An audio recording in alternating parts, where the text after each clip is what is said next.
Assalamualaikum warahmatullahi wabarakatuh. Alhamdulillahirabbil alamin wa bihi nasta'in ala umuri din waddin wa ala alihi wa sahbihi ajmain. Amma ba'd. Innal hamdalillah nahmaduhu wa nasta'inuhu wa nastaghfiruhu wa na'udzu billahi min syururi anfusina wa min sayyiati a'malina. Man yahdihillahu fala mudhillalah wa man yudlil fala hadiyallah. Wa asyhadu an la ilaha illallah wahdahu la syarikalah wa asyhadu anna Muhammadan abduhu wa rasuluh. Amma ba'du. Ittaqullah haqqa tuqatih wa la tamutunna illa wa antum muslimun. Pada majelis khutbah, izinkan saya memperkenalkan diri. Nama saya Angga Setiawibowo, mahasiswa Fakultas Syariah Hukum Tata Negara UIN Raden Intan Lampung. Ingin menyampaikan singkat khutbah tentang sabar. Sabar itu memiliki kedudukan utama di sisi Allah, dan sangat banyak sekali ayat Al-Quran tentang sabar yang menerangkan perihal keutamaan dan contoh nyata orang sabar dari kalangan Nabi dan wali Allah. Keutamaan itu pun bisa kita peroleh jika kita memperoleh kesabaran yang dilakukan oleh orang-orang yang terpilih tersebut, bagaimana yang Allah contohkan di dalam Al-Quran. Sabar sendiri ada 3 kondisi, yaitu sabar tatkala tertimpa musibah, yang kedua adalah sabar dalam ketaatan kepada Allah, dan yang ketiga adalah sabar tidak melakukan perbuatan dosa dan maksiat. Kita ambil contoh kesabaran yang dilakukan oleh Nabi Allah Ibrahim alaihissalam dalam ketaatan kepada Rabb-Nya dalam 2 kisah nyata. Kisah pertama, kesabaran Sarah dan Ibrahim alaihissalam. Kisah ini sudah masyhur tapi luput dari ibrah yang ada di dalamnya, yaitu kisah bagaimana Nabi Ibrahim alaihissalam meninggalkan istrinya Hajar dan anaknya yang bernama Ismail di padang pasir tanpa air, tanpa tanda-tanda kehidupan. Nabi Ibrahim alaihissalam membawa Hajar dan putranya Ismail dalam keadaan Hajar menyusuinya, hingga Nabi Ibrahim alaihissalam meninggalkan mereka di tempat yang nantinya akan dibangun Baitullah, yaitu di dekat pohon besar yang di atasnya ada Zamzam. Di atas bagian sana berdirilah sebuah masjid. Kala itu di Mekah tidak ada siapapun dan tidak ada air. Nabi Ibrahim menempatkan keduanya di sana. Nabi Ibrahim pun meletakkan di dekat mereka sebuah geriba berisi kurma. Geriba itu bisa kita artikan sebuah wadah, kalau yang kita kenal saat ini, dan wadah yang berisikan sebuah air. Lalu Nabi Ibrahim membalikkan punggungnya untuk meninggalkan tempat tersebut. Hajar mengikuti Nabi Ibrahim dan berkata, "Wahai Ibrahim, mana engkau hendak pergi? Apakah engkau akan meninggalkan kami di lembah yang tak berpenghuni dan tak ada apapun di sini?" Hajar mengucapkan kata-katanya berulang kali, namun Ibrahim tidak juga menolehnya. Akhirnya Hajar bertanya, "Apakah Allah yang memerintahkan hal ini kepadamu ya Nabi?" Ibrahim pun menjawab, "Benar." Hajar menimpali, "Kalau begitu Allah tidak akan menyia-nyiakan kami." Kemudian Hajar kembali ke tempat semula. Dari kisah ini bisa kita ambil pelajaran bagaimana kesabaran dan ketawakalan serta ketaatan mereka kepada Allah yang sangat luar biasa. Coba kita renungkan, jika kita ada di posisi Hajar, apakah kita akan kuat? Dan apakah kita bisa mengatakan bahwa Allah tidak akan menyia-nyiakan umatnya? Maksud dari ini adalah perintah Allah itu, jika kita kerjakan, pasti kita akan mendapatkan jalan keluar. Ini adalah contoh nyata betapa yakin dan tawakalnya Hajar kepada Allah, dan tentu kesabarannya lah yang bisa menerima perintah Allah tersebut. Lalu, jika kita ada di posisi Nabi Ibrahim alaihissalam, apakah kita tega meninggalkan anak dan istri kita di tempat yang tidak berkehidupan sama sekali? Hanya dengan kesabaran di atas ketaatan yang dimiliki Ibrahim alaihissalam, itu semualah bisa terjadi. Kisah kedua, kesabaran Ismail dan Ibrahim alaihissalam. Peristiwa ketika Allah memerintahkan Ibrahim alaihissalam menyembelih putranya yang dicintai, setelah meninggalkan istri dan anaknya di lembah padang pasir tanpa kehidupan, dan Allah memberikan pertolongan kepada mereka berdua dengan perantara air Zamzam dan kabilah dari Yaman.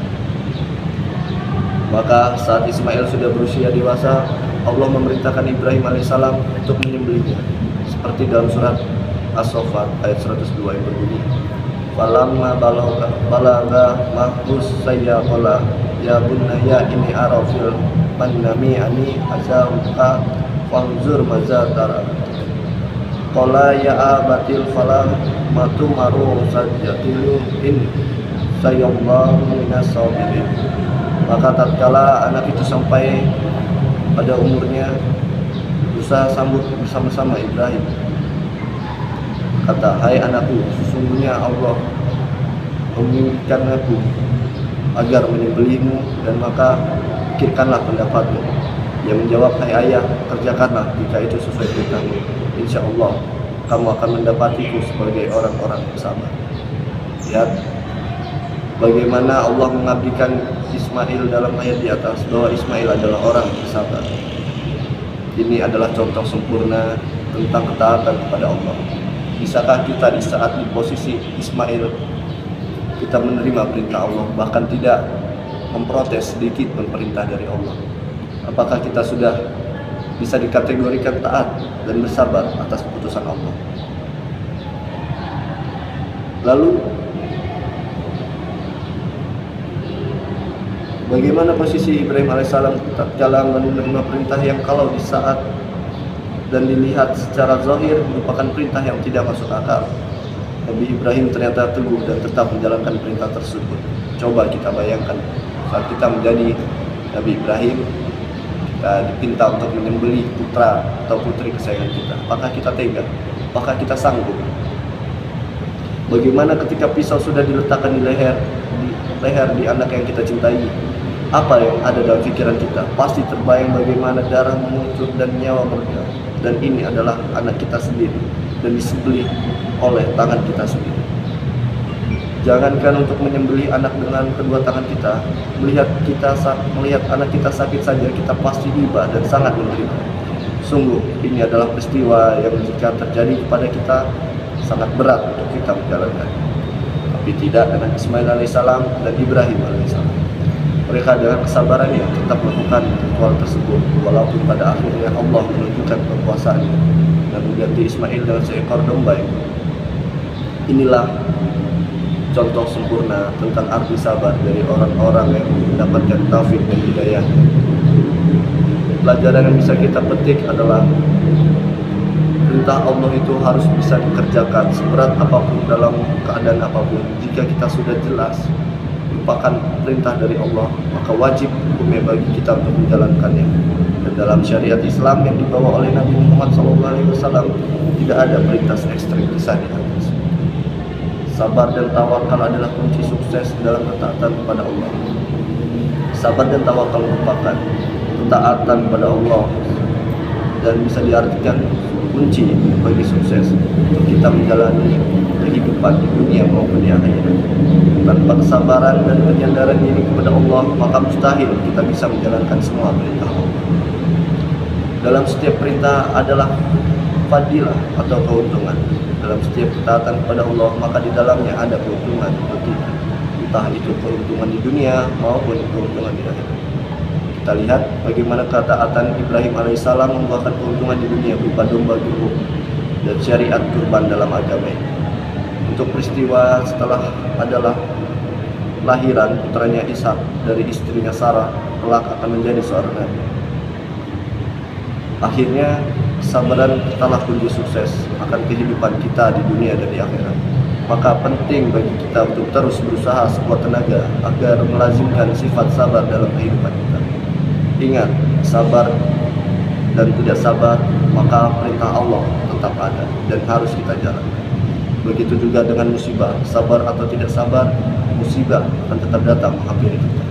Karena ini adalah salah satu takdir yang telah Allah tetapkan.